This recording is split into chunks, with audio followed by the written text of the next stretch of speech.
Mysterious girl episode 1। एक लड़की अपनी बाइक को बहुत स्पीड में चलाकर आ रही थी। वो बाइक किसी लड़की के लिए चलाना आसान नहीं था, ये तक के लड़के हो या लड़की उसी ठीक से हैंडल नहीं कर सकते थे। वही उस लड़की के पीछे काफी वक्त से कुछ गुंडे आ रहे थे।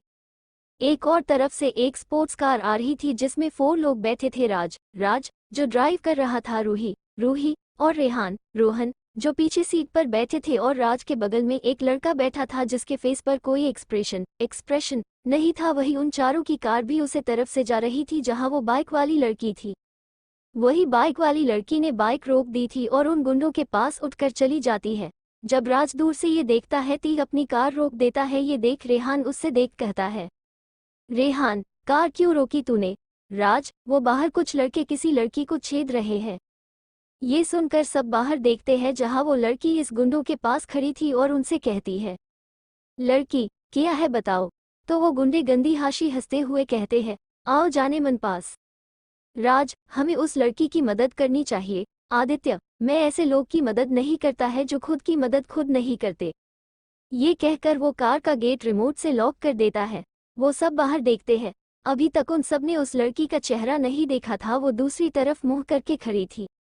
लड़की, अर्थात आओ मजा करते हैं, मुझे भी काफी दिन हो गए मजे नहीं किए। आदि, कितनी घटिया औरत है ये, कार स्टार्ट करो। राज।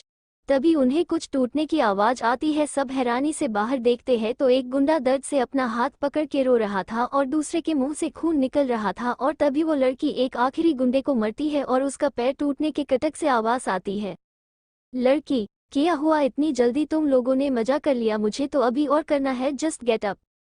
वो चारों तो ये सब देखकर हैरान थे। रूही और रोहन के मुंह से एक साथ निकलता है ओएसएम। आदित्य तो हैरानी से बाहर देख रहा था। तभी वो लड़की पीछे मुड़ती है और सब उसके खूबसूरती में कहीं खो ही जाते हैं। उसका को मिल्की वाइट कम्प्लेक्शन और फिगर तो ऐसा के लव्स कम पड़ जाए। इसका वो छोटा सा फेस और सबसे प्यारी उसकी वो नीली आंखें और उसके लिप्स बिल्कुल नेचुरल पिंकिश और लिप्स के थोड़े से नीचे एक तिल जो उसकी खूबसूरती में 4 चांद लगा रहा था। और उसके बाल बिल्कुल लंबे लंबे और सिल्की थे जो बार बार उसके फेस पर आ रहे थे।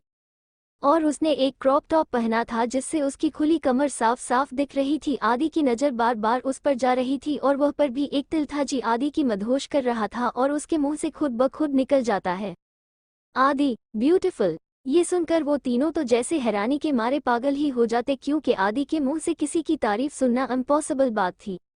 वो तीनों जल्दी अपना आपका फोन निकलते हैं और बात करते हैं एक ग्रुप में। इसमें आदि नहीं था क्योंकि ये ग्रुप उन्होंने आदि की बुराई करने मतलब उसके बारे में बात करने के लिए बनाई थी जो वो आदि के सामने नहीं कर सकते थे। रूही, अरे मुझे लगता है आदि को वो लड़की पसंद आ गई है। राज, हाँ मैं भी। रोहन, रूही तू एक काम कर, उस लड़की की फोटो ले ले एक। रूही, ओक। जैसे ही रूही फोटो लेने वाली थी उन सबको फटोट क्लिक होने की आवाज आती है। वो सब देखते हैं ये फोटो आदि ने क्लिक की थी उस अनजान लड़की के लिए। अब तो वो सब मुंह खोले बस आदि को ही देखे जा रहे थे। तभी उस लड़की की आवाज आती है, लड़की मेरा मजा तो अभी हुआ भाई, कैसा बॉस है तुम्हारा, ऐसे कैसे गुंडे हो तुम अब? इतना कहकर वो उन लड़कों को राशि से बंधती है। वो गुंडे रोकर गिड़गिड़ा रहे थे उसके सामने और छोड़ने को कह रहे थे, मगर वो लड़की एक ना सुनती है और उन सबको आपने बाइक के साथ बंध देती है और बाइक स्टार्ट कर देती है और वो गुंडे घसीटते हुए चलते हैं। आदि, कार स्टार्ट कर। राज फौरन कार स्टार्ट कर देता है मगर उसके बाइक की सोई को मैच नहीं कर पाता। वो लड़की जैसे कहीं धूल में गायब हो गई थी। वही दूसरी तरफ वो लड़की थोड़ी दूर जाकर आपने बाइक से रस्सी खोल देती है और वो गुंडे मोशन की वहां से फेंका जाते हैं। लड़की, अगर मजा करना हो तो बताना, मैं अवेलेबल हूँ। गुंडे, हमें माफ कर दो दीदी और गलती से भी मत मिलना आप। वही काम में आदि इस लड़की की तस्वीर देखकर कहता है, खुद से जल्दी ढूंढ लूंगा मैं तुम्हें, आखिर तुमने मेरा अटेंशन चुराया है। आदित्य का कोई तो बात होगी। आदि, राज कॉलेज चल। राज, ओक और वह सब कॉलेज की तरफ चले जाते हैं। जाने अनजाने में वो सब और वह अनजान लड़की सब एक ही मंजिल की तरफ जा रहे थे, बस रास्ते अलग थे।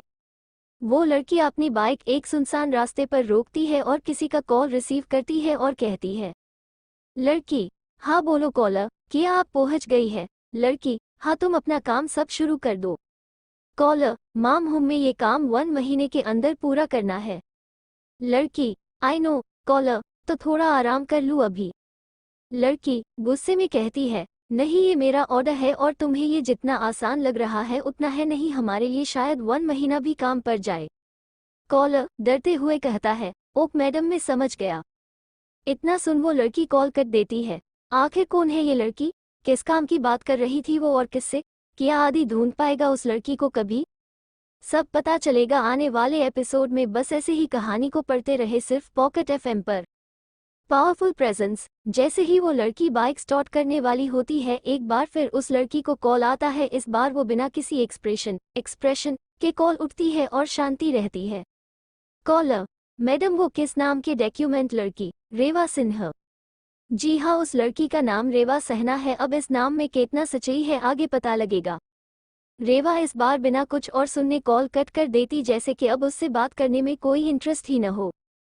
फिर रेवा अपनी बाइक को स्टार्ट करते एक कॉलेज के तरफ पहुंचती है और सीधे प्रिंसिपल के ऑफिस की तरफ चली जाती है, मगर वहां का गार्ड उससे रोकते हुए कहता है, गार्ड क्या आपके पास अपॉइंटमेंट है? रेवा कुछ नहीं कहती और सीधे के कॉल करती है और कहती है, मैं बाहर हूँ। बस वो इतना कहकर कॉल कट कर देती है बिना सामने वाले की सुनने। उतने में ही जस्ट प्रीशियोल वहां खुद आते हैं और रेवा को झुक कर कहते हैं, मैडम आपका सुगाता है, माफ़ी चाहता हूँ आपको ये रुको गया। फिर प्रिंसिपल गार्ड को गुस्सा करते हुए कहता है, आज ही मैं तुम्हें निकालता हूँ, आपने पैसे लेकर दोबारा मत दिखना यहाँ। रेवा अब भी शांति थी और विदाउट एक्सप्रेशन कहती है, नो नीड, अंदर चले, टाइम बर्बाद मत करे। प्रिंसिपल डरते हुए, जी जी मैडम चलिए। फिर प्रिंसिपल और रेवा दोनों अंदर चले जाते हैं। रेवा को प्रिंसिपल अपने सीट पर बैठने को कहता है, पर रेवा उससे इग्नोर करके सामने वाली सीट पर बैठ जाती है। प्रिंसिपल डरते हुए और हड़बड़ी में पूछता है, मैडम आपके लिए क्या मंगाई, चाय कॉफ़ी जूस? रेवा उससे घूर कर देखती है और कहती है, don't waste time, come to the point. Principal ये सुनकर डर से फौरन बैठ जाता है और कहता है, मैडम जैसा आपने कहा था हो गया है, अब आप यह एज अ स्टूडेंट रहेंगी। रेवा बिना किसी एक्सप्रेशन के कोल्ड वॉइस में कहती है, Reva okay then 3 things put on your mind. Principal डरते हुए कहता है, ओ ओके मैडम। रेवा, पहली बात आप मुझे मैडम नहीं कहेंगे। प्रिंसिपल, लेकिन मैडम मैं आपको नाम से कैसे बुला सकता हूँ? Reva in cold voice, it's not a option, it's my order. Principal डरते हुए कहते हैं, जी जी मैडम। रेवा बिल्कुल कोल्ड विदाउट एक्सप्रेशन और एक सीरियस पर्सन लग रही थी, जिसकी हर बात से मैच्योरिटी झलक रही थी। कोई भी उसके ऑरा से डर सकता था। उसकी वो नीली आंखें बिल्कुल खंजर की तरह सबको घूरती थी, जो उसके कोल्ड ऑरा को और डरावना और एक तरफ खूबसूरत बना रहा था। अगर कोई इस रेवा को देखे तो कह नहीं सकता रहा कि ये वही है जो इस वक्त उन गुंडों से लड़ाई कर रही थी, क्योंकि उसके उस वक्त और अभी के बिहेवियर में जमीन आसमान का फर्क था। रेवा, दूसरी बात, आप मेरे साथ वैसे ही रहेंगे जैसे बाकी सब स्टूडेंट के साथ रहते गो, किसी को पता नहीं लगना चाहिए कि आप मुझे जानते हैं। प्रिंसिपल, जी। रेवा, तीसरी बात, आप मेरी आइडेंटिटी किसी को नहीं बता सकते हैं। प्रिंसिपल, ओके मैडम, पर किया एक बात पूछूं? पर वो रेवा के जवाब देने से पहले ही बोलना शुरू कर देता है। उस डर था कहीं रेवा उससे माना ना कर दे। प्रिंसिपल इन एक्साइटमेंट, मैडम आपके आइडेंटिटी के बारे में मेरे अलावा और किस किस को पता है? रेवा को और बात करने का बिल्कुल मान नहीं था, लेकिन प्रिंसिपल की एक्साइटमेंट देखकर बता देती है। Reva, Mr Roy trust of college, Mrs Roy wife owner of Heaven Hospital and her daughter drive Aradhana Roy and professor of college. Principal, madam एक लास्ट बात। रेवा, नो मोर क्वेश्चंस, चलिए इंट्रोड्यूस कराए मुझे क्लास में। Principal, okay madam. Reva, don't call me mom और madam, call me Reva. Principal डरते हुए हाँ कहकर उनके साथ बाहर निकल जाता है। वही 3rd ईयर के क्लास में आदि बैठकर रेवा की पिक्चर देख रहा था, तभी वहां पर राज, रूही और रोहन सजाते हैं। रूही, यार मुझे कुछ पता नहीं लगा, कब से पता कर रही हूँ। राज, मुझे भी नहीं लगा। रोहन, मुझे भी। वो तीनों उदासी के साथ ये बात कह रहे थे। आदि, पता चल जाएगा जल्द ही। इतना कह वो किसी को कॉल करता है और कहता है, मैं तुम्हें एक फोटो भेज रहा हूँ, पता करो उसके बारे में, तुम्हारे पास सिर्फ 2 घंटे है। ये सब कहकर वो फौरन कॉल कट कर देता है बिना सामने वाले की बात सुनने। तभी वहां पर प्रोफेसर सजाते हैं और पढ़ाना शुरू कर देते हैं। अभी सिर्फ 5 मिनट हुए थे कि प्रिंसिपल क्लास में आते हैं और उनके साथ एक बेहद खूबसूरत लड़की आती है। क्लास के हर एक स्टूडेंट की नज़र उस पर टिक जाती है, चाहे लड़का हो या लकड़ी, और आदित्य, राज, रूही और रोहन तो हैरान थे बिल्कुल। प्रिंसिपल, स्टूडेंट ये आपकी नई क्लासमेट रेवा सिन्हा है। आदित्य आपने मान में 2 से 3 बार कहता है रेवा रेवा रेवा। क्लास के सारे लड़के रेवा को मुंह खुलकर देख रहे थे। वो बेहद खूबसूरत थी, जाए आसमान से उतरी कोई पारी या शायद उसे भी ज्यादा। लड़के तो लड़के लड़कियां भी उससे ऐक रही थी, कुछ उससे जल रही थी तो कुछ उसकी खूबसूरती में खोई थी। लड़कों को नजर रेवा की गोरी कमर पर था, जिसको देखकर आदि को बेहद गुस्सा आता है। ये सब देख वो गुस्से में खड़ा हो जाता है। आदित्य WTH प्रिंसिपल, आदित्य बेटा बैठ जाए और रेवा आप भी उनके पास का कर बैठ जाए, वो एक ब्रिलियंट स्टूडेंट है, आपके स्टडी में हेल्प कर देंगे वो। प्रिंसिपल की बात सुनकर आदि का गुस्सा जिससे कहीं गायब ही हो जाता है और रेवा जाकर आदि के बगल में बैठ जाती है। ये देख आदि तो बस उसको हूँ प्यार से घूर रहा था, जैसे खुद का बना लेगा अभी के अभी या अपने आंखों में समा लेगा। आखिर किया होगा आगे, किया है रेवा की रियल आइडेंटिटी, किया आदि रेवा से प्यार करने लगा है, सब पता लगेगा आने वाले एपिसोड में। बस ऐसे ही कहानी को पढ़ते रहे पॉकेट FM पर। डायमंड आइज प्रिंसिपल, स्टूडेंट ये रेवा है जो मध्य से आई है, कुछ प्रॉब्लम को वजह से उन्होंने मिडिल ऑफ सेमेस्टर यहाँ ज्वाइन किया है। आई होप आप इनकी मदद करेंगे। ये प्रिंसिपल और भी कुछ कहना चाहते थे मगर रेवा उन्होंने अपनी नीली आंखों से घूर कर देख रही थी, जिससे वो समझ गए थे कि उन्होंने कुछ ज्यादा ही बोल दिया है और अब उन्हें चुप हो जाना चाहिए। प्रिंसिपल, ओके प्रोफेसर हम चलते हैं, आप क्लास स्टार्ट करो। इतना कहकर वो वहां से फौरन निकल जाते हैं। आदित्य रेवा से कहता है आदि हे, लेकिन रेवा उससे इग्नोर कर देती है और इधर उधर चीजों को देखने लगती है। उससे आदत थी हर जगह की चीजों को देखना और ऑब्जर्व करना। वही आदि हैरान था रेवा से इग्नोर होकर, आज तक उससे किसी ने इग्नोर नहीं किया था। उसका ऑरा ऐसा था जिससे कोई इग्नोर कर ही नहीं सकता। तभी प्रोफेसर की नज़र रेवा पर जाती है, जिसका ध्यान उन पर ना होकर क्लास में इधर उधर था। तो वो गुस्से में रेवा से कहते हैं प्रोफेसर, ये न्यू स्टूडेंट स्टैंड अप तुम कर किया रही हो, तुम्हारा ध्यान स्टडी पर है भी या नहीं, या बस खूबसूरती से फ्यूचर बनाना है। रेवा विदाउट एक्सप्रेशन उन्हें देखती है और फिर सार्कास्टिकली कहती है Reva good idea, I must be try it in future. ये सुनकर पूरा क्लास हंसने लगता है। ये सब देखकर प्रोफेसर को तेज गुस्सा आता है और वो रेवा से कहता है प्रोफेसर जस्ट शट अप, ये बताओ कि मैं अभी क्या पढ़ा रहा था। Reva don't know professor, but why. Reva because I already learn whole CHP। Professor okay, फिर यहाँ आप और क्वेश्चन सॉल्व करो। रेवा ओके। रेवा वहां पर जाती है। पूरा क्लास रेवा के लिए टेंस था, क्योंकि वो सब जानते थे कि वो प्रोफेसर कितने ज्यादा घमंडी है। तो वही कुछ लड़कियां खुश थी कि रेवा की रेपुटेशन खराब होगी, मगर आदि और उसका ग्रुप परेशान था, क्योंकि वो सब जानते थे कि रेवा की इंसल्ट पक्की है।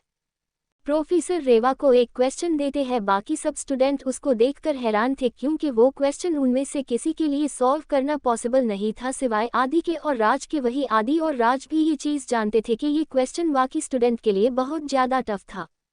रेवा बिना कुछ कहे वो क्वेश्चन सॉल्व कर देती है। वही पूरा क्लास हैरान था, क्योंकि आंसर बिल्कुल सही था। वही आदि और राज भी हैरान थे उसके सॉल्व करने के मेथड को देखकर। अब इस प्रोफेसर के पास कहने को कुछ नहीं था, वो सबके सामने शर्मिंदा हो चुका था। तो वो बिना कुछ कहे बहाना करके क्लास से निकल जाता है और रेवा भी अपने जगह पर बैठ जाती है। तभी उसके पीछे बैठी हुई रूही उससे कहती है रूही यार टिक तो OSM हो, अच्छा सबल दिखाया तुमने उसे। रेवा विदाउट एनी एक्सप्रेशन ओह। रेवा का ऐसा रुख बर्ताव देखकर रूही आगे कुछ नहीं कह पाती। उससे समझ ही नहीं आ रहा था कि अब वो क्या कहकर बात आगे करे।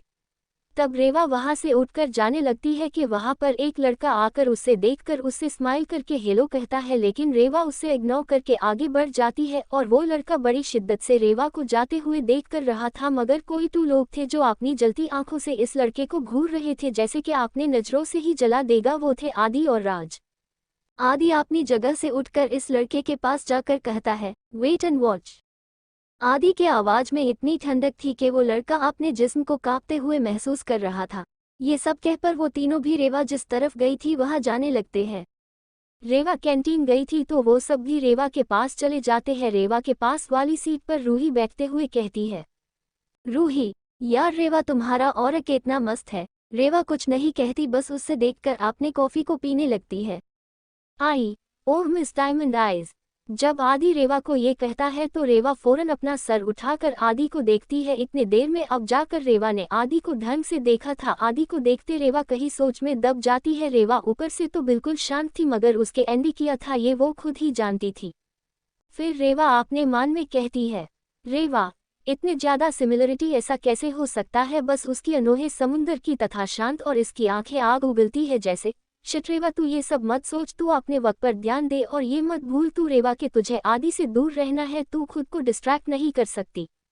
जब राज देखता है कि रेवा कहीं डूबी हुई है तो वो कहता है, राज, मिस बीटी, ऐसा लगता है कि आप आदि तुम की शक्ल देखकर सोच रही है कि इस बंदर के साथ मेरे जैसा हैंडसम बंद किया कर रहा है। आदि टू राज, शट अप। वही रेवा राज को बात सुनकर उसकी तरफ देखती है और कुछ सोचने लगती है। अब वो क्या था वो तो रेवा को ही पता होगा, वही राज को पता नहीं क्या। पहली मीटिंग में ही रेवा से एक अपनेपन जैसी फीलिंग्स आ रही थी। वही आदि वो कुछ नहीं कह रहा था मगर पता नहीं क्या उससे रेवा को देख लगता था कि उससे बहुत पुराना रिश्ता है। रेवा टू राज, मैं यही सोच रही थी। ये देखकर सब हैरान था क्योंकि आदि जैसा बंदे को रेवा ने ध्यान नहीं दिया, जिस बंदे ने आज तक किसी लड़की की तरफ देखा नहीं और रेवा पर पहली बार ट्राई कर रहा था, और एक परफेक्ट हैंडसम बॉय और रिच बिजनेसमैन, लेकिन रेवा उससे फुल इग्नोर कर रही थी और राज को रिप्लाई दिया।